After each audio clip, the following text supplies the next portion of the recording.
So with that in mind, in the last 15 minutes, because every hour seems to go by at such a rattling speed here, I did want to talk about the plight and the troublesome email. I mean, it was a very helpful one.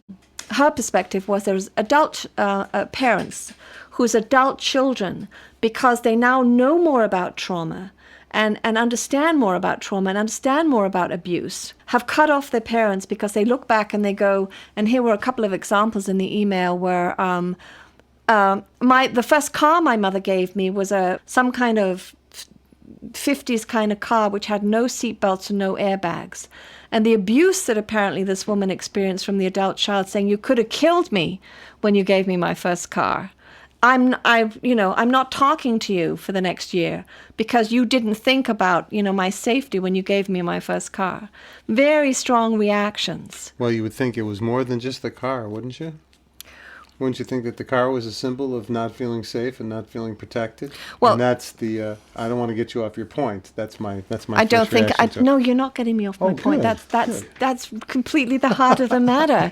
But what I wanted to do was open this up to the first of all to the parents. Okay, who are calling and wanting to know what to do when they are confronted by these kinds of examples.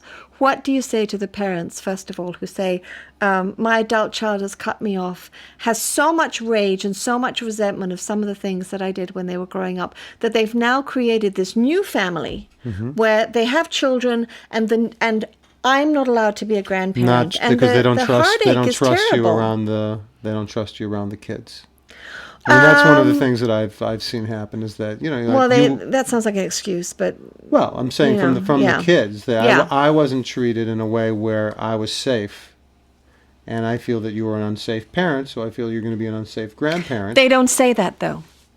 They don't even get close to saying something as vulnerable as that. What I hear, and apparently this woman has created a website where parents are all talking to one another about how terrible their adult children are now, which is, Well, that's not going to help. No, it's not going to help. It's not going to help. And they're also seeing themselves as victims. But as we were talking about with Steve Diamond last week, there's so much anger and rage. The daimonic is having a field day in terms of anger and rage. And there are from what I can understand, there's no vulnerability being expressed on either side to even begin to repair this damage. So what would you say to, first of all, say the parents who are suffering from this cutoff from their children? Well, first, if someone wants to be connected to their children and they're not, the first thing is I would be empathetic to their plight. It's horrible to be cut off from your children. So sad. It's just it's a sad situation.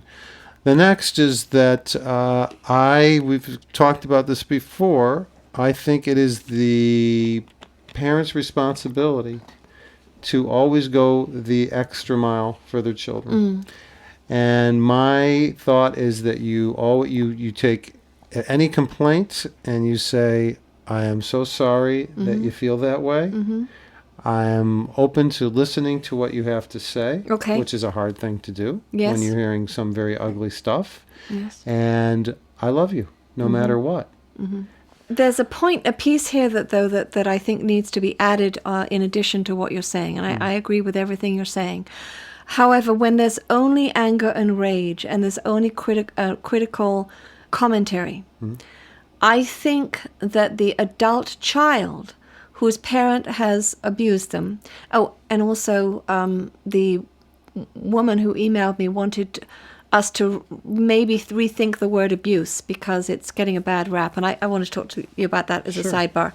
That the adult child does have the responsibility to use language other than anger and resentment and you statements, because what I'm hearing is that there's a lot of that and very little of it scared me, I felt lonely, I felt pain. Right. Very hard there to is very little vulnerable language when it comes to talking to the parent on the behalf of the adult child. There's a comfort level where you can hurl you statements from across the country, and you can hurl language like, you did this to me, and you shouldn't have, and I'll never talk to you. You're not one time hearing a vulnerable statement of that adult child being an advocate for their inner child. It's all being laid at the feet of a parent who, and well, that to me. I mean, one different way of looking at that is that's a tantrum, and years of a tantrum, right, and that's a tantrum. And like any good parent, I think you ride the tantrum out. And you realize that your child is in a very vulnerable state. It doesn't seem like it because they're not a child anymore. But parents don't see that. They don't have the psychology from the 50s to understand that their child is not being vulnerable necessarily. They know something, but then again, I think there was a responsibility in 2009 and enough education out there for a parent to get a book, and read John Bradshaw's, The Homecoming, or whatever book that is, to understand that vulnerable language needs to occur between two people in order for intimacy to exist.